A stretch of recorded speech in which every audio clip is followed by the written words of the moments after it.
الحمد لله رب العالمين والعاقبة للمتقين والصلاة والسلام على سيد الأنبياء والمرسلين وعلى آله وأصحابه أجمعين.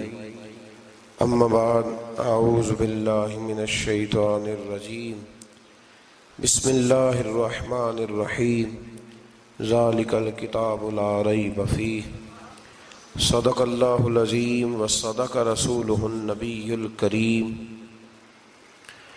إن الله وملائكته يصلون على النبي يا أيها الذين آمنوا صلوا عليه وسلموا تسليما. الصلاة والسلام عليك يا سيدي يا رسول الله وعلى آلك وأصحابك يا سيدي يا حبيب الله. اللهم صل على سيدنا ومولانا محمد معدن الجود والکرم وآلہ وصحبہ وبارک وسلم.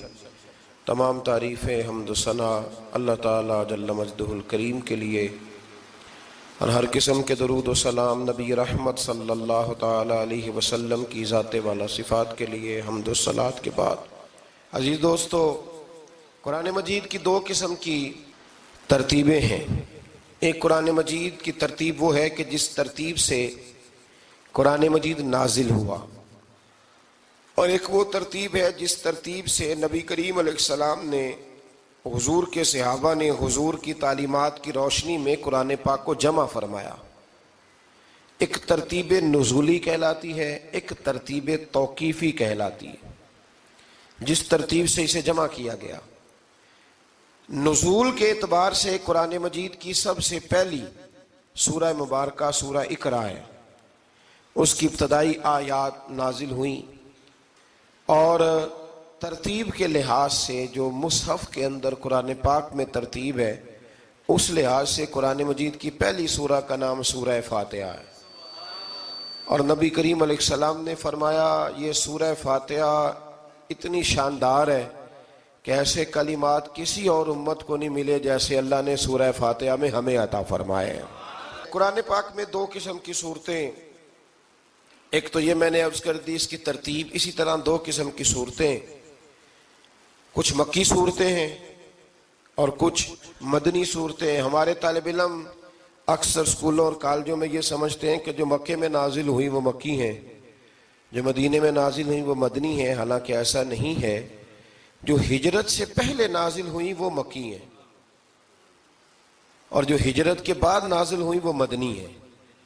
وہ آیت اگر بدر میں بھی نازل ہو نا، کچھ قرآن مجید کی آیات مختلف مقامات پر بھی نازل ہوئی ہیں. مختلف مقامات پر حضور بدر میں تھے تو وہاں بھی قرآن مجید نازل ہوا. نبی کریم علیہ السلام احد میں تھے تو وہاں بھی قرآن پاک نازل ہوا. تو ترتیب یہ کی جائے گی کہ جو صورتیں ہجرت سے پہلے نازل ہوئیں وہ مکی ہیں، اور جو ہجرت کے بعد نازل ہوئیں وہ مدنی ہیں. سورہ فاتحہ کا آغاز اور قرآن مجید کی ہر سورت کا آغاز سوائے سورہ توبہ کے بسم اللہ شریف سے ہوتا ہے. اور نبی کریم علیہ السلام نے اتنا زور دیا کہ حضور فرمانے لگے دروازہ بند کرنے سے پہلے بھی بسم اللہ شریف پڑھا کرو، اور برتن ڈھانپنے سے پہلے بھی بسم اللہ شریف پڑھا کرو. نبی پاک علیہ السلام نے ہر جائز اور مستحسن کام سے قبل بسم اللہ شریف پڑھنے کا حکم دیا.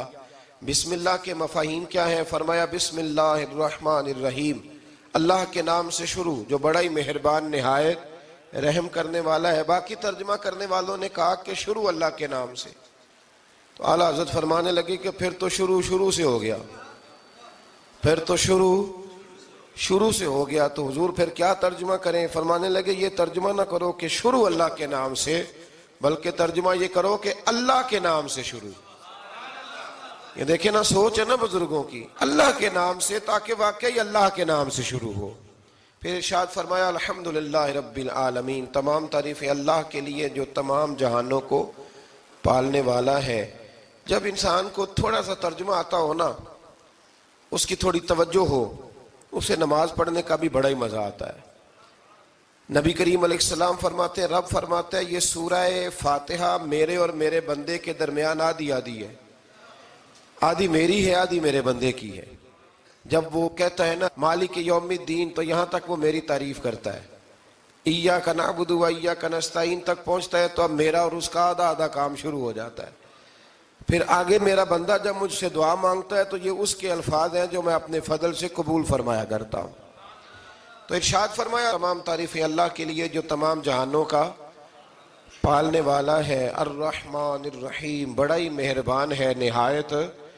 یہ رحمان مبالغے کا صیغہ ہے، یعنی اتنا رحم کرنے والا کہ جتنا کوئی اور رحم نہ کر سکے. اس لیے اللہ ہی رحمان ہو سکتا ہے، بندہ کوئی رحمان نہیں ہو سکتا.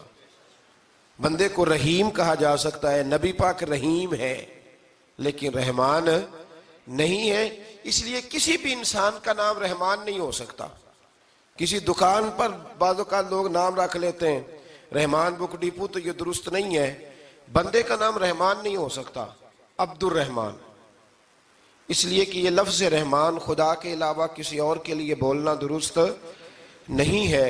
پھر ارشاد فرمایا مالک یوم الدین، اللہ مالک ہے قیامت کے دن کا. تو یا اللہ آج کے دن کا مالک بھی تو ہی ہے. آج جو یکم رمضان مبارک ہے تو اس دن کا مالک بھی اللہ ہی ہے. تو یہ جو خاص کر کہا مالک یوم الدین، اس کا معنی یہ ہے کہ یہاں کچھ لوگ عارضی طور بھی تو بعض چیزوں کے مالک ہیں نا. یہ زمین میری ہے، یہ گھڑی میری ہے، یہ گھر میرا ہے، یہ بچے میرے ہیں. عارضی طور پر بھی تو لوگ مالک ہیں، لیکن قیامت کے دن عارضی طور پر بھی کوئی مالک نہیں ہوگا.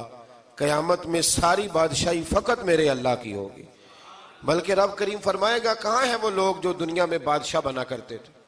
کدھر ہے؟ بڑے بڑے کج کلا جو کہتے تھے کہ ہم اٹھتے ہیں تو لوگ اٹھتے ہیں، بیٹھتے ہیں تو دنیا بیٹھ جاتی، وہ کہاں ہے؟ جب کوئی نہیں بولے گا تو رب فرمائے گا للہ الواحد القہار، آج ایک رب واحد اور قہار کی حکمرانی ہے. پھر ارشاد فرمایا ایاک نعبد و ایاک نستعین، بے شک ہم تیری ہی عبادت کرتے ہیں اور تجھی سے مدد چاہتے ہیں. عبادت بھی اللہ کی ہے اور مدد بھی. یہ جو بندوں کے ذریعے بعض اوقات مدد ہوتی ہے تو یہ مدد بھی اللہ کی ہے، یہ مدد بھی اللہ کی ہے. یہ کسی بندے نے مائک بنایا ہے جس کی مدد سے آپ تک آواز جا رہی ہے، تو اس کو عقل کس نے دی تھی بنانے کی؟ تو پھر مدد کس کی ہوئی؟ اللہ کی. تو دنیا میں کوئی بھی جو مدد کرتا ہے وہ اللہ کے ولی کریں، نبی کرے، پیغمبر کریں، تو وہ مدد کس کی ہے؟ اللہ کی. اس لیے کہ وہ ذاتی طور پر کچھ بھی نہیں کر سکتے. اگر اللہ انہیں توفیق نہ دے وہ کسی کی مدد نہیں کر سکتے. تو ایاک نعبد و ایاک نستعین، ہم تیری ہی عبادت کرتے ہیں، تجھی سے مدد چاہتے ہیں. اہدنا الصراط المستقیم، اے اللہ ہمیں سیدھا راستہ دکھا. کون سا راستہ سیدھا ہے؟ کون سا راستہ سیدھا ہے؟ تو اللہ نے خود ہی فرمایا ایسے ہی نہ بھٹک جانا، راستہ سیدھا وہ ہے صراط الذین انعمت علیہم، ان لوگوں کا راستہ سیدھا ہے جن پر اللہ نے انعام فرمایا ہے. اور وہ کون ہے؟ قرآن مجید نے خود فرمایا انعم اللہ علیہم من النبیین والصدیقین والشہداء والصالحین. وہ نبی ہیں، صدیق ہیں، شہید ہیں اور نیک لوگ ہیں. فرمایا اپنی مرضی کے راستے پہ چلو گے تو بھٹک جاؤ گے. رب کی بارگاہ میں سوال کرنا کہ وہ تمہیں نبیوں کے، صدیقوں کے، شہیدوں کے اور نیک لوگوں کے راستے پہ چلائے. غیر المغضوب علیہم ولا الضالین، نہ ان لوگوں کے راستے پہ چلا جن پر تیرا غضب ہوا، اور نہ ان کے راستے پہ چلا جن پر تو ناراض ہوا، جنہیں تو نے گمراہ کیا. ان لوگوں کے راستے پہ نہ چلا بلکہ ان لوگوں کے راستے پہ چلا جن پر تیرا انعام ہوا. یہ جو لوگ ہیں نا مغضوب علیہم ولا الضالین، ایک گروہ یہودیوں کا ہے اور ایک عیسائیوں کا ہے. کہا جا رہا ہے یا اللہ نہ یہودیوں کے راستے پہ چلا اور نہ عیسائیوں کے راستے پہ چلا، ہمیں تو ابو بکر صدیق کے راستے پہ چلا، ہمیں تو عمر فاروق کے راستے پہ چلا، عثمان غنی، مولا علی اور جناب ابو ہریرہ کے راستے پہ چلا. اب یہ سورہ فاتحہ کا تو میں نے مکمل ترجمہ عرض کیا. سورہ بقرہ یہ قرآن مجید کی سب سے بڑی سورہ ہے. ایک حدیث اس کی فضیلت پہ سن لے. نبی کریم علیہ السلام نے فرمایا جس گھر میں سورۃ بقرہ پڑھی جائے نا، فرمایا جن کیا وہاں سے تو شیطان بھی بھاگ جاتا ہے. سورہ بقرہ گھروں میں پڑھیں، یہ سب سے بڑا تعویذ ہے. اگر گھر میں جنات ہوں، کوئی آسیب ہوں، اور یہ وہ والا تعویذ ہے جو مدینے والے رسول نے عطا فرمایا ہے. یہ سب سے بڑی سورہ ہے. مفسرین فرماتے ہیں اگر کوئی استدلال کی قوت رکھتا ہو تو ایک 100 چیز کا اللہ نے حکم دیا ہے. بلکہ امام اعظم فرماتے ہیں 100 تھوڑی ہے، میری نظر سے پڑھو تو 1000 چیزوں کا حکم دیا ہے، 1000 سے منع کیا ہے، اور 1000 قسم کی نصیحتیں اللہ کریم نے سورہ بقرہ کے اندر فرمائی ہیں. اس سورہ مبارکہ کا جو پہلا رکوع ہے نا، اس میں جو سب سے پہلی آیت ہے وہ ہے الف لام میم. ان کو کہتے ہیں حروف مقطعات. پہلا لفظ ہی جب کوئی قرآن مجید کا پڑھتا ہے نا، بہت بڑا عالم فاضل، بہت بڑا محدث، تو اسے یہ کہنا پڑتا ہے کہ میں نہیں جانتا، اللہ جانتا ہے یا اللہ کا رسول جانتا ہے. الف لام میم کا معنی ہم نہیں جانتے، اللہ جانے یا اللہ کا رسول جانے، یا جس کو وہ دونوں بتا دیں وہ جانتا ہے، ورنہ یہ اللہ اور اس کے رسول کا راز ہے.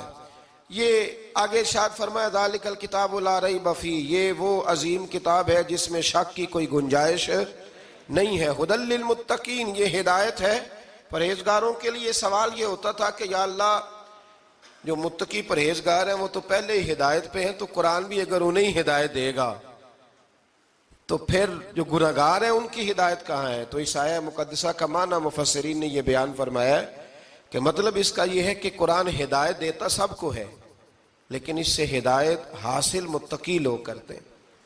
بارش برستی ہے نا سب جگہوں پہ، لیکن اگر کسی نے فرش کرایا ہو، ٹائلیں لگوائی ہو، تو وہاں پھل پھول اگ سکتے ہیں، سبزہ اگ سکتا ہے. اس کے لیے زمین کا زرخیز ہونا شرط ہے. قرآن مجید سب کو ہدایت دیتا ہے، لیکن قرآن مجید سے ہدایت لیتے وہ ہیں جنہیں اللہ نے تقوی والا دل عطا فرمایا ہے، ڈرنے والا دل دیا. آگے جو آیات ہیں نا 5، ان میں اللہ تبارک و تعالی نے متقی لوگوں کی فضیلت بیان کی ہے، نشانیاں بیان کی ہیں کہ وہ کون ہوتے ہیں.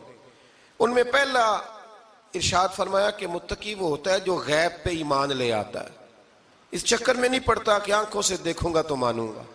اور دوسرا فرمایا متقی وہ ہوتا ہے جو نماز قائم کرتا ہے اور اللہ کے دیے ہوئے رزق سے اللہ کے راستے میں خرچ کرتا ہے. اور تیسرا فرمایا متقی وہ ہوتے ہیں کہ محبوب جو قرآن ہم نے آپ پہ نازل کیا اس پر بھی ایمان لاتے ہیں، اور جو آپ سے پہلے نازل کیا گیا اس پر بھی ایمان لاتے ہیں، یعنی تورات کو، زبور کو، انجیل کو، اس کو بھی وہ مانتے ہیں. اور پھر اللہ کریم نے فرمایا اولئک علی ھدی من ربہم واولئک ھم المفلحون. یہ جو لوگ ہیں نا غیب پر ایمان لانے والے، نماز پڑھنے والے، زکوٰۃ دینے والے، پچھلی کتابوں کو بھی ماننے والے، نبیوں کو بھی ماننے والے، اور رسول پاک پر ایمان لانے والے، فرمایا یہ وہ لوگ ہیں جو اللہ کی طرف سے ہدایت پر ہیں، اور یہ وہ لوگ ہیں جو دنیا میں بھی کامیاب ہو جائیں گے اور آخرت میں بھی کامیاب ہو جائیں گے. پھر آگے نا اللہ تبارک و تعالی نے کفار کا ذکر فرمایا ہے 3 آیات کے اندر. مومن کے بعد دوسرا درجہ کس کا ہے ذکر میں؟ کافر کا. پہلے بات ہوئی 5 آیات میں مومنوں کی، اب 3 آیات میں ذکر کیا گیا پکے کافروں کا. مومن وہ ہوتا ہے زبان سے بھی اللہ اور اس کے رسول کو مانے، ان کی لائی ہوئی چیزوں کو مانے اور دل سے بھی تسلیم کرے.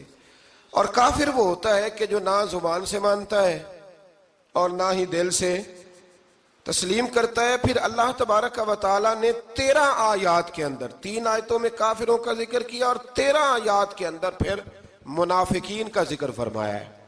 منافق اس کو کہتے ہیں، منافق اس کو کہتے ہیں جو زبان سے تو دعوے اونچے اونچے کرتا ہے ایمان کے، لیکن اس کے دل میں ایمان موجود نہیں ہوتا. آپ حیران ہوں گے، یہیں پہ بات کو ذرا غور سے سمجھیں کہ مومنوں کا ذکر 5 آیات میں اور کفار کا 3 آیات میں، پکے کفار کا. اور منافقین کے لیے اللہ نے اگلے ہی رکوع میں 13 آیات بیان فرمائی. 13. یہ خطرناک گروہ ہے منافقین کا، یہ خوفناک لوگ ہیں. یہ وہ چھپی ہوئی بیماری ہے کہ جس کو پکڑنا تھوڑا مشکل ہے. کچھ بیماریوں کو ڈاکٹر کہتے ہیں نا یہ خاموش قاتل ہے، قتل کر دیتی ہے پر پتہ نہیں لگنے دیتی. اسی طرح منافقین کا ٹولہ ہے. قرآن مجید کہتا ہے ان منافقین کے بارے میں وَمِنَ النَّاسِ مَن يَقُولُ آمَنَّا بِاللَّهِ وَبِالْيَوْمِ الْآخِرِ وَمَا هُمْ بِمُؤْمِنِينَ. اے محبوب کچھ لوگ کہتے ہیں ہم اللہ اور آخرت پر ایمان لائے، لیکن وہ ایمان لانے والے نہیں ہیں. تو جب رب کہتا ہے نہیں ہے، آج کسی کو کہہ دیا جائے نا کہ وہ بندہ جھوٹا کلمہ پڑھتا ہے، اس کی باتیں نہیں بتاتے، تو کہتے ہو آپ ایک کلمہ گو کو برا کہہ رہے ہیں. تو یہاں تو اللہ ان کے کلمے کا بھی اعلان فرما رہا ہے اور ان کے نفاق کا بھی اعلان 13 آیات میں. اور رب فرماتا ہے یخادعون اللہ والذین آمنوا وما یخدعون الا انفسهم وما یشعرون. فرمایا وہ اللہ کو دھوکہ دینا چاہتے ہیں مومنوں کو، حالانکہ نہیں دھوکہ دیتے مگر اپنی ہی جانوں کو، انہیں شعور ہی نہیں. اللہ تبارک و تعالیٰ نے 13 آیات کے اندر مکہ مکرمہ میں منافق کوئی نہیں تھا جب تک حضور نے ہجرت نہیں کی تھی. کیوں؟ اس لیے کہ وہاں جو کلمہ پڑھتا تھا اسے مار کھانی پڑتی تھی. تو کسی کو کیا مصیبت پڑی تھی؟ جھوٹا کلمہ پڑھ کے مار کھائے. مدینے میں جب اسلامی حکومت قائم ہو گئی نا تو کچھ لوگوں نے اسلامی حکومت سے فائدہ لینے کے لیے جھوٹے موٹے کلمے پڑھ لیے، اندر کفر رکھتے تھے، اوپر سے اظہار اسلام کرتے تھے. تو رب فرماتا ہے کہ ان کا یہ ایمان قابل قبول نہیں ہے. تو یا اللہ پھر کس کا ایمان قابل قبول ہے؟ تو اللہ کریم نے فرمایا وَإِذَا قِيلَ لَهُمْ آمِنُوا كَمَا آمَنَ النَّاسِ. جب ان سے کہا جاتا ہے نا اس طرح ایمان لاؤ جس طرح دوسرے لوگ لائے، یعنی ابو بکر صدیق کی طرح ایمان لاؤ، عمر فاروق کی طرح ایمان لاؤ، عثمان غنی کی طرح، مولا علی کی طرح، بلال حبشی کی طرح. تو کیا جواب دیتے ہیں؟ قالوا انؤمن كما آمن السفهاء. کیا اس طرح ایمان لائیں جس طرح یہ بیوقوف ایمان لائے؟ الا انہم هم السفهاء. اللہ فرماتا ہے خبردار بے شک وہی بیوقوف ہے، ولکن لا يعلمون، لیکن انہیں اس کا علم نہیں ہے. وہ کہا کرتے تھے کہ یہ تو بیوقوف ہے معاذ اللہ. ابو بکر صدیق نے سارا ہی مال دے دیا نبی پاک کو، عمر فاروق نے آدھا دے دیا، مولا علی نے سارا کچھ حضور کے نام کر دیا، عثمان جو کماتے محنت کے ساتھ وہ سارا وہاں جا کے پیش کر دیتے، تو بیوقوفی ہے. آج بھی کچھ لوگ کہتے ہیں کلمہ پڑھنا چاہیے سیدھا سیدھا. یہ کیا بات ہو گئی کیا بندہ مسیتڑ ہی ہو جائے؟ کاروبار بھی تو کرنا ہے نا، نماز روزہ بھی، تو بیوقوفی ہے. اللہ جواب دیتا ہے، فرمایا الا انہم هم السفہاء، خبردار بیوقوف تو تم ہو کہ میرے محبوب کی شریعت کا، دین کا، روحانیت کا سورج چمک رہا ہے اور تم نے فیض ہی کوئی نہیں حاصل کیا. تو میرے بھائیوں، صحابہ کا ایمان وہ ایمان ہے، اہل بیت نبوت کا وہ ایمان ہے کہ اللہ کو ایمان بھی وہ والا پسند ہے جو حضور کے غلاموں جیسا ایمان ہو. اللہ تبارک و تعالیٰ نے منافقین کا ذکر فرمایا تو پھر اللہ کریم نے فرمایا یہ تو وہ بیوقوف لوگ ہیں اس آدمی کی طرح جو آگ جب پوری جلا لیتا ہے نا، روشنی پھیل جاتی ہے تو پھر اللہ اس کا نور لے جاتا ہے. انہوں نے بھی چلاکیاں کر کے تھوڑا سا ماحول بنایا تھا تو اللہ نے ان کے سارے پردے کھول دیے. ان کے پاس کچھ باقی بچا، ان کے پردے کھول گئے. رسول کریم علیہ السلام کی بارگاہ میں نا ایک دن ان منافقین نے شرارت کر دی. منافقین نے شرارت کیا کی؟ جب حضور صلی اللہ علیہ وسلم نے فرمایا نا پوچھو جو پوچھنا ہے، تو امام راضی کہتے ہیں یہ پیچھے نمازیں پڑھتے تھے، یہ 313 تھے حضور کے پیچھے. اگر مدینے میں رہ کے منافق ہو سکتے ہیں تو باقی ملکوں میں بھی تو ہو ہی سکتے ہیں نا جی. حضور کے پیچھے نمازیں پڑھتے تھے تو ایک دن کہنے لگے جی یہ کہتے ہیں جو مرضی پوچھو تو ہم پیچھے نمازیں پڑھتے ہیں، ہمارا انہیں پتہ نہیں. جب یہ اعتراض کیا نا حضور کے علم پر، آپ سمجھ لیں کہ حضور کے علم پر اعتراض کرنا طریقہ کس کا ہے؟ طریقہ کس کا ہے حضور کے علم مبارک پر اعتراض کرنا؟ کہنے لگے پیچھے نمازیں پڑھتے انہیں پتہ ہی نہیں. جب یہ کہا تو اللہ کے رسول نے نا، جمعے والا دن تھا، حضور نے فرمایا میرے علم پر اعتراض کرتے ہو؟ 70 بندے نام لے کر اور ولدیتیں لے کر، بلکہ بہت سارے ایسے تھے جنہیں کنفرم ہو گیا کہ ولدیت اصل میں ہے کیا، انہیں طے ہو گیا. حضور کے بے ادب کے لیے یہ طے کرنا بھی مشکل ہوتا ہے نا. طے ہو گیا کہ ولدیت ہے کیا. 70 بندے نام لے کے حضور نے مسجد نبوی سے نکال دیے. فرمایا یا فلاں بن فلاں قم فخرج فإنک منافق، او فلاں کے بیٹے فلاں کھڑا ہو جا، نکل جا، تو منافق ہے. حضور نے 70 بندے نکال دیے. اب 70 بندے اکٹھے گلی میں نکلیں تو رش تو پڑ جاتا ہے نا. حضرت عمر فاروق لیٹ ہو گئے، جمعے میں آ رہے تھے. ان کو جاتے ہوئے دیکھا تو عمر فاروق فرمانے لگے جمعہ ہو گیا ہے. بھئی 70 بندے نکل آئے باہر، جمعہ ہو گیا ہے. تو ایک منافق کہنے لگا تھا کہ نہیں حضور نے نکال دیا. تو عبداللہ بن ابی سلول جو ان کا سربراہ تھا نا، وہ کہنے لگا چپ کر. حضرت عمر سے کہنے لگا ہاں جی ہو گیا ہے. وہ بھی کہنے لگا تھا نہیں ہوا، ہمیں نکال دیا گیا. تو یہ سردار بولا، کہنے لگا ہو گیا ہو گیا. حضرت عمر کہنے لگے چلو جمعہ ہو گیا تو جا کے اندر حضور کی زیارت ہی کر لیتا ہوں، لیٹ تو ہو ہی گیا ہوں۔ حضرت عمر اندر چلے گئے تو پیچھے سے وہ منافقین اپنے سردار سے کہنے لگے کہ 2 منٹ میں عمر کو پتہ چل جائے گا کہ تم نے جھوٹ بولا ہے۔ عمر کو جا کے پتہ چل جائے، کہنے لگا بڑے پاگل ہو، میں نے تمہاری جان بچائی ہے، نبی پاک نے تو مسجد سے نکالا ہے نا۔ تو عمر کو پتہ چل جاتا نا منافق ہیں، تو ابو بکر بھی مسجد میں تھے، علی بھی مسجد میں تھے، عثمان بھی مسجد میں تھے، بچانے والا ہی کوئی نہیں تھا۔ عمر نے تلوار لے کے تو دنیا سے ہی نکال دینا تھا، تو میں نے جان بچائی ہے، اب جائیں گے نا اندر تو حضور ٹھنڈا کر دیں گے، فرمائیں گے چلو میں نے نکال جو دیا ہے۔ تو یہ وہ منافقین کی جماعت ہے۔ دوسرے سے تیسرے رکوع میں نا اللہ تعالیٰ نے انسان کو یاد کرایا ہے کہ تو نے عبادت اپنے رب کی کرنی ہے، اور فرمایا رب تمہارا وہ ہے جس نے تمہارے لیے زمین کو فرش بنایا ہے، آسمان کو چھت بنایا ہے، اور آسمان سے پانی برسا کے تو زمین سے پھل اگائے ہیں، رزق لکم، وہ بھی تیرے کھانے کے لیے اگائے ہیں۔ وہ جو آسمان سے بارش برسا کے زمین سے سبز اور پھل اگائے ہیں تو وہ بھی تیرے لیے۔ جب سارا کچھ تیرے لیے بنایا تو بھی تو عبادت کرنا اپنے رب کی، پھر کسی کو اس کا شریک نہ ٹھہرا۔ ایک چیلنج بھی کیا قرآن مجید نے اس رکوع کے اندر،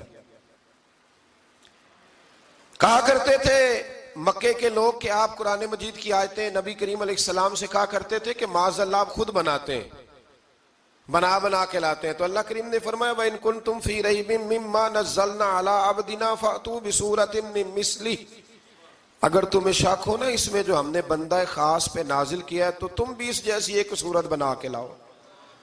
پڑھے لکھے تو تم بھی ہو نا، مکے میں تم بھی رہتے ہو، تو ایک صورت بنا کے لاؤ۔ قرآن مجید ہم سے چھینا گیا ہے سازش کے تحت، اس لیے کہ جس قوم کو قرآن آ جاتا ہے نا پھر کوئی کافر اس کا مقابلہ نہیں کر سکتا۔ دیکھیں نا اگر کافروں کے پاس جواب ہوتا قرآن پاک کا تو بدر اور احد میں نا کوئی آیت بنا کے لاتے قرآن کے مقابلے کی، تلواریں لے کے نہ آتے، ان کے پاس جواب ہی نہیں تھا۔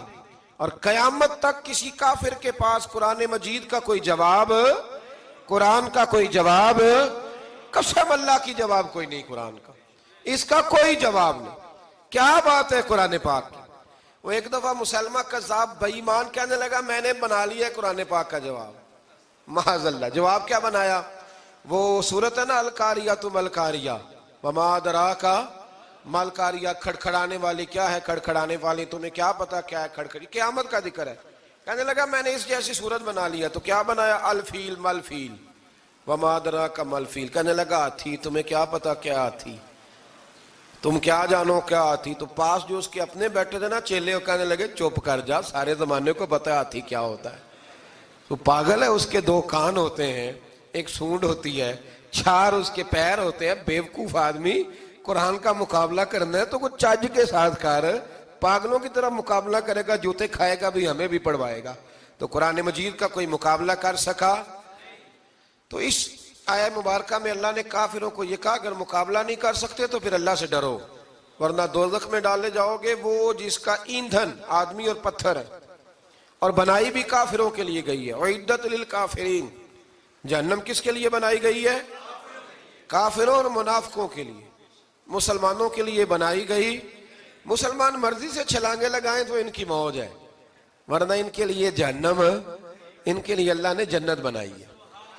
اور یہ بات کرتے ہی رب کریم نے فرمایا اے محبوب علیہ السلام مومنوں کو خوشخبری دے دیں کہ اللہ نے ان کے لیے جنت بنائی ہے، اس میں باغات ہیں، انہیں رزق دیا جائے گا کھانے کے لیے، اور اس میں انہیں پاکیزہ بیویاں دی جائیں گی، اور پھر وہ اس میں ہمیشہ رہیں گے، انہیں اس سے نکالا نہیں جائے گا۔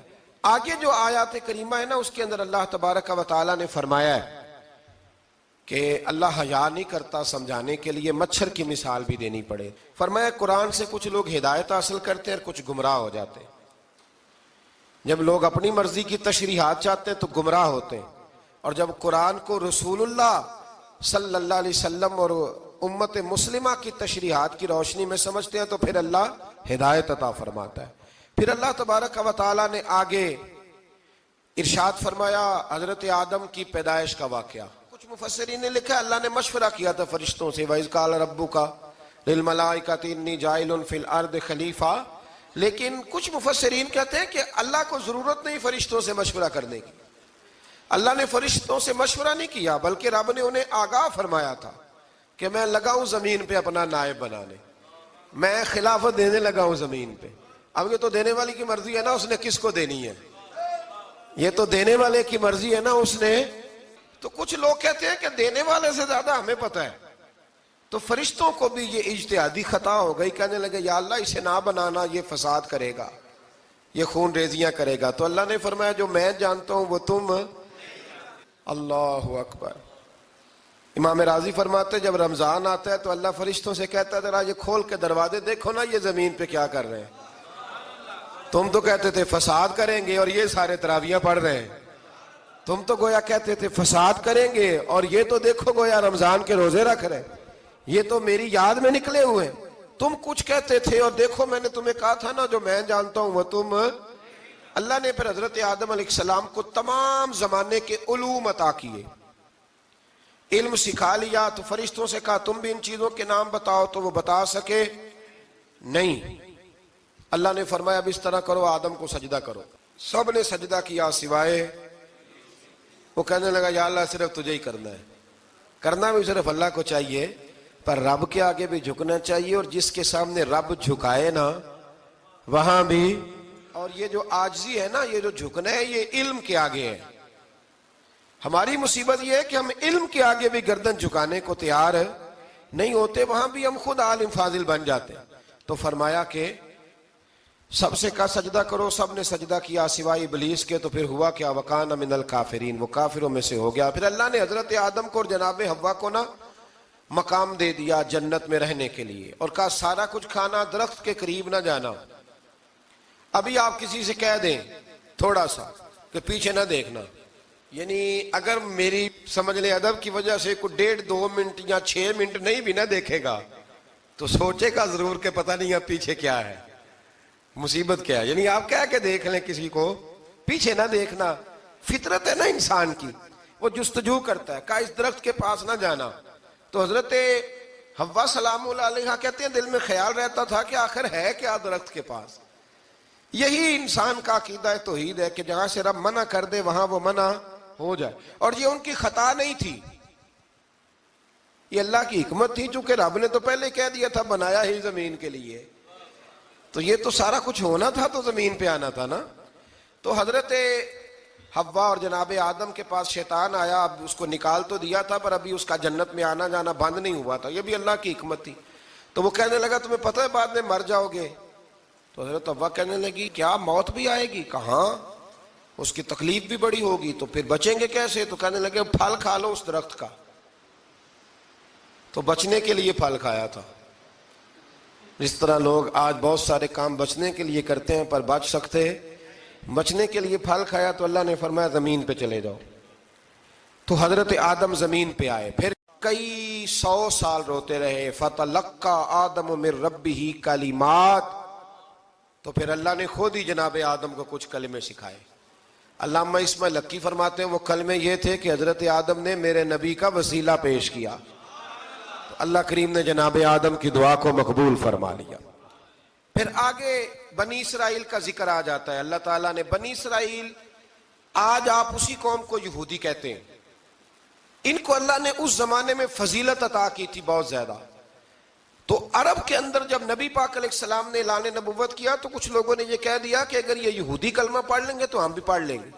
تو پھر اللہ نے انہیں یاد کرایا کہ تم اصل میں کیا ہو، تمہیں کلمہ پڑھنا چاہیے. تو اہل یہود کا تذکرہ کرتے کرتے رب کریم نے ایک بات یہ بھی ارشاد فرمائی کہ تم لوگوں کو تو کہتے رہے ہو کہ وہ نبی آنے والے ہیں، وہ نبی آنے والے ہیں، اور جب آ گئے ہیں تو ماننے کو تیار نہیں ہو. تو فرمایا تأمرون الناس بالبر وَتَنْسَوْنَ أَنفُسَكُمْ وَأَنْتُمْ تَتْلُونَ الْكِتَابَ. لوگوں کو بھلائی کا حکم دیتے ہو اور اپنے آپ کو بھول جاتے ہو. افلا تعقلون، تمہیں عقل نہیں؟ پھر اللہ نے انہیں یہ بھی یاد کرایا کہ یاد کرو وہ زمانہ کہ جب فرعون نے خواب دیکھ لیا تھا کہ کوئی بچہ اس کی سلطنت کو تباہ کرے گا، تو پھر اس نے تمہارے بچوں کو ذبح کرانا شروع کیا اور تمہاری بیٹیوں کو چھوڑتا تھا. فرمایا یہ بھی تو تم نے دیکھا. میں نے تمہیں پھر تم سے کہا جہاد کرو قوم عمالقہ کے خلاف، تو مقام طیہ میں جا کے یہ لوگ کہنے لگے ہم سے جہاد نہیں ہوتا. اللہ نے انہیں ایک میدان میں قید کر دیا. بڑی دلچسپ بات. قید تو لوگ ہوتے ہیں نا چار دیواری میں, تو اللہ نے بنی اسرائیل والوں کو جب انہوں نے کہا جہاد نہیں کریں گے تو اللہ نے میدان میں قید کر دیا. میدان میں. یہ یاد رکھیں, جب انسان اللہ کی نافرمانی کرتا ہے تو اسے ایسی قید ملتی ہے جس کا اس نے تصور بھی نہیں کیا ہوتا.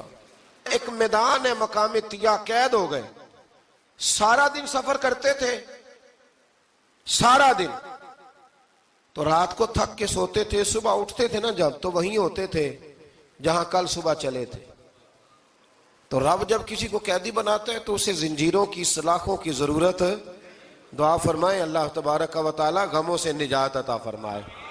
یہ دعا فرمائے. ایسی قید دیتا ہے کہ جس سے پھر چھٹکارا ہو سکتا. تو بنی اسرائیل کا بہت زیادہ تذکرہ اس پارے میں اللہ تبارک و تعالی نے پھر بیان کیا, اور پھر کہا کہ انہیں جو حکم دیا جاتا تھا یہ اس کی سرتابی کرتے تھے. پھر اللہ نے ان پر ذلت نازل کر دی اور یہ ہمیشہ اس کا شکار رہے. قوم سبت کا ذکر فرمایا اللہ نے. ہفتے والے دن کچھ لوگ نافرمانی کرتے تھے. ہمارے بھی ہیلے بہانے ہیں نا آج کل کاروبار میں. تو اسی سپارے کی آیت نمبر 65 کے اندر اللہ تعالیٰ نے حضرت داؤد کی قوم کا ذکر کیا کہ اللہ نے انہیں حکم دیا تھا کہ ہفتے والے دن مچھلیاں نہیں پکڑنی. تو وہ کہتے تھے چلو ہاتھ لگا کے نہیں پکڑنی, ہاتھ لگا کے. وہ ہمارے لوگ ہیلے بہانے تلاش کر لیتے ہیں نا. وہ بڑے جناب انشورنس والا آ گیا, اب وہ بینک والا آ گیا, وہ فلانے صاحب آ گئے, وہ تروڑ مروڑ کے کہانیاں باتیں, اور پھر ہمیں بھی رستے مل جاتے ہیں بچنے کے. مفتی صاحب نے کہہ دیا تھا, ایک مولانا سے میں نے ان کو کہا ہفتے والے دن مچھلیاں نہیں پکڑنی. کا نہیں پکڑتے, چھوٹے چھوٹے حوض بنا لیے. تو مچھلیاں زیادہ آتی تھی اس دن, یہ بھی اللہ کی قدرت تھی. نماز کے وقت گاہک زیادہ آتے ہیں, یہ اس کی قدرت ہوتی ہے. تو وہ مچھلیاں حوض میں جمع ہو جاتی ہیں. یوں سمجھ لیں کہ جال انہوں نے لگا لیے ہوئے تھے, تو جال میں وہ پھنستی رہتی تھی, حوضوں میں آتی رہتی تھی. ہفتے کو نہیں پکڑتے تھے, اتوار کو پکڑ لیتے تھے. تو پھر اللہ نے انہیں سزا دی. فرمایا تماشے کرتے ہو اللہ کے حکم کے ساتھ. کیا سزا دی؟ فَقُلْنَا لَهُمْ كُونُوا قِرَادَةً خَاسِئِينَ. فرمایا بندر بن جاؤ دھتکارے ہوئے. جو رزق حرام طریقے سے کماتے تھے رب انہیں بندر بنا دیتا تھا. ابھی بھی میں نے دیکھے ہیں بڑے بڑے تاجر پاگلوں جیسی زندگی گزار رہے ہیں. نفسیاتی طور پہ سکون نہیں ہے, کروڑوں روپیہ پڑا ہے. کیوں؟ اس لیے کہ رب کے بتائے ہوئے طریقے کے مطابق تجارت نہیں کرتے. آگے ایک اور دلچسپ بات آ گئی. بنی اسرائیل کے اندر نا ایک شخص نے اپنے چچا کو قتل کر دیا جائیداد کے لیے. یہ دیکھیں کب سے لوگ جائیداد کے لیے قتل کرتے آ رہے ہیں. چچا کو قتل کر دیا, اور قتل کر کے حضرت موسیٰ علیہ السلام کے پاس آئے کہ میرے چچا کو کسی نے قتل کر دیا ہے, تو بتائیں کیا کرنا ہے. تو آپ نے فرمایا کہ گائے ذبح کرو, اور اس کا ایک ٹکڑا مقتول کو مارو, مرنے والے کو. وہ خود اٹھ کے بتا دے گا مجھے کس نے قتل کیا ہے. اب ارادہ نہیں تھا گائے ذبح کرنے کا, تو بہانے کرنے لگے. ارادہ نہیں نہ ہوتا تو پھر کیا ہوتے ہیں, کہنے لگے گائے کس طرح کی ہو, بوڑھی ہو کہ بچی ہو, رنگ کیسا ہو, جوان ہو کہ چھوٹی ہو, حال میں ایک دفعہ چلنا سیکھ گئی ہو یا ابھی نہ سیکھی ہو. تو بتاتے گئے تو رب بھی شرطیں بیان کرتا گیا. گہرے زرد رنگ کی ہو, حال کے اندر اسے نہ چلایا گیا ہو, پانی نہ نکالا گیا ہو, نہ بچی ہو نہ جوان ہو, اس کے درمیان ہو. یہ ساری شرطیں کہاں پائی جاتی تھیں؟ حضرت موسیٰ علیہ السلام کی قوم کا ایک شخص تھا جو اللہ کا ولی تھا. وہ جب انتقال کرنے لگا نا, اللہ اکبر, دیکھو رب ولیوں کی اولادوں پر بھی کتنا فضل فرماتا ہے. وہ جب انتقال کرنے لگا تو ایک اس کے پاس چھوٹی سی بچیا تھی, گائے کی بچی. اس نے جنگل میں چھوڑ دی. کہنے لگا یا اللہ میں تیرے نام پہ چھوڑتا ہوں, میرا بچہ جوان ہو جائے تو اسے دے دینا, اور تو سرمایہ ہی کوئی نہیں. بچہ بڑا ہوا تو بچہ بھی بڑا نیک تھا, اپنی ماں کا بڑا فرما بردار تھا. اس کی ماں نے کہا بیٹا تیرے باپ نے ایک گائے چھوڑی تھی. تو بچہ جنگل میں گیا اور جا کے کہنے لگا اے اللہ میری گائے مجھ سے ملا دے. تو رب کریم نے وہ گائے واپس کر دی. وہ گائے گھر لے آیا. اب وہ کہنے لگا اماں بیچ دوں, تو اماں کہنے لگی بیٹا میرے پوچھے بغیر نہ بیچنا. کئی دفعہ گاہک لگے, پر اس نے کہا جب تک میری اماں نہ کہے گی میں بیچوں گا. ادھر بنی اسرائیل والے شرطیں جتنی گائے کے بارے میں پوچھ چکے تھے وہ ساری اسی گائے میں پائی جاتی تھی. تو یہ ڈھونڈتے ڈھونڈتے وہاں پہنچ گئے. تو کہنے لگے گائے چاہیے، تو اس نے کہا بھی تمہاری مرضی سے نہیں، قیمت میری مرضی کی۔ ایک مفسر نے تو یہاں تک لکھا ہے کہ اس نے کہا گائے ذبح کر کے نا، تو جتنا گائے کے اندر گوشت ہوگا نا اتنا ہی کھال کے اندر تم مجھے مال بھر کے دو گے، اتنے سکے بھر کے دو گے، اتنی اشرفیاں بھر کے دو گے تو پھر تمہیں گائے دوں گا۔ تو پھر یہ گائے انہیں ملی اور یہ گائے لے کر کے آئے۔ زیادہ سوالات نہ کرتے تو زیادہ الجھتے نہ۔ ہم بھی دین کے معاملے میں بڑے سوال جواب کرتے ہیں، اتنا سوال کریں جتنی اس کی ضرورت ہے۔ ان لوگوں نے سوالات زیادہ کیے تو پھر الجھ زیادہ گئے۔ تو میرے بھائی اس کا ذکر بھی اللہ تبارک و تعالیٰ نے پہلے پارے کے اندر بیان فرمایا۔ پھر اللہ کریم نے فرمایا کہ کچھ ایسے لوگ بھی ہیں یہودیوں میں سے جن کا دعویٰ ہو گیا ہے کہ ہم اللہ کے بڑے پیارے ہیں۔ فرمایا یہ صرف ان کے منہ کی باتیں ہیں، یہ تو قیامت میں پتہ چلے گا نا کہ اللہ کا پیار کس کے ساتھ زیادہ ہے۔ اور پھر یہ بھی یہودیوں نے دعویٰ کیا ہے، اسی پارے میں اللہ فرماتے ہیں کہ ان کا دعویٰ ہے کہ ہم اللہ کے بڑے پیارے ہیں، جنت میں ہم ہی جائیں گے۔ تو اللہ فرماتے ہیں پھر مرنے کی دعا تو کرو، جنت میں تو مر کے جانا ہے نا۔ لیکن رب فرماتے ہیں یہ کبھی مرنے کی دعا نہیں کریں گے، اس لیے کہ انہیں پتہ ہے کہ ہم نے آخرت کے لیے کیا بھیجا۔ لیکن جی پہلا حکم آ گیا یا ایھا الذین آمنوا کہہ کے، پہلی آیت قرآن پاک کی پہلے سپارے میں پہلی آیت جس میں اللہ نے کہا یا ایھا الذین آمنوا، تو پہلا حکم آمنوا کہہ کے آیت نمبر 104 میں جو اللہ نے حکم دیا ہے نا وہ نبی پاک کی تعظیم کا حکم ہے۔ پہلا حکم ہی اللہ نے حضور کی عزت اور ناموس کا ارشاد فرمایا۔ پہلا اس ترتیب کے لحاظ سے وہ ہوا یہ کہ جب نبی پاک کو بات ارشاد کرتے تو صحابہ کرام اٹھ کے عرض کرتے رائینا یا رسول اللہ، حضور سمجھ نہیں آئی ذرا رعایت کر دیں۔ تو یہودیوں کی عبرانی زبان کے اندر نہ ذرا کھینچ کے پڑھتے تھے رائینا، تو اس کا معنی بنتا تھا معاذ اللہ اے ہمارے چرواہے، بکریاں چرانے والے کو بھی وہ رائینا کہتے تھے۔ تو جب صحابہ یہ کہنے لگے تو اللہ نے منع ہی کر دیا، فرمایا میرے محبوب کے غلاموں اس لفظ کے پیچھے چھپ کے لوگ میرے نبی کی بے ادبی کر جاتے ہیں۔ تو جس لفظ کا کوئی ایک معنی بے ادبی والا بنتا ہو وہ لفظ بھی میرے نبی کے لیے نہ کہو، لفظ وہ والے کہو جس میں کوئی بے ادبی کا معنی نکلے نہ۔ یہاں لوگوں نے بڑے بڑے لفظ نہیں بول دیے، پھر کہتے میرا مطلب یہ تھا، میرا مطلب وہ تھا، تو تو نے وہ لفظ بولا کیوں جس کا کوئی غلط مطلب بھی نکل سکتا تھا۔ اللہ نے فرمایا یا ایھا الذین آمنوا لا تقولوا رائینا، اے ایمان والو رائینا کہو ہی نہ۔ تو یا اللہ کیا کہیں؟ فرمایا وقولوا انظرنا، تم کہو یا رسول اللہ ایک نظر فرمائیے۔ انداز دیکھیے، انظرنا ایک نظر۔ تو ہمارے بزرگ تو پہلے ہی بڑے پیار والوں نے کہہ دیا یا رسول اللہ انظر حالنا۔ کہتے کہاں سے لاتے ہو جملے؟ میں نے کہا اللہ کی کتاب سے۔ یا رسول اللہ انظر حالنا یا حبیب اللہ اسمع قالا، تو تم کہو انظرنا، محبوب نظر کرم کریں، واسمعوا، اور کیا ضرورت ہے دوبارہ پوچھنے کی؟ اللہ کہتا ہے پہلے ہی دھیان سے سنا کرو، پہلے ہی واسمعوا، پہلے ہی احتیاط سے سنو، وللکافرین عذاب علیم، اور کافروں کے لیے دردناک عذاب ہے۔ لے جی اسی پارے میں اللہ تبارک و تعالیٰ نے پھر اہل یہود کا ذکر کیا۔ تو یہود کہنے لگے کہ ہم حضرت ابراہیم کے ماننے والے ہیں، تو اللہ کریم نے وہ بھی ذکر کیا کہ میں نے تو ابراہیم کو آزمایا ہے، وَإِذِ ابْتَلَىٰ إِبْرَاهِيمَ رَبُّهُ بِكَلِمَاتٍ فَأَتَمَّهُنَّ، ہم نے ابراہیم کو کچھ چیزوں سے آزمایا ہے، وہ ہماری آزمائش پہ پورے اترے۔ قَالَ إِنِّي جَاعِلُكَ لِلنَّاسِ إِمَامًا، تو پھر ہم نے انہیں کہا کہ ہم آپ کو پوری دنیا کا امام بنائیں گے۔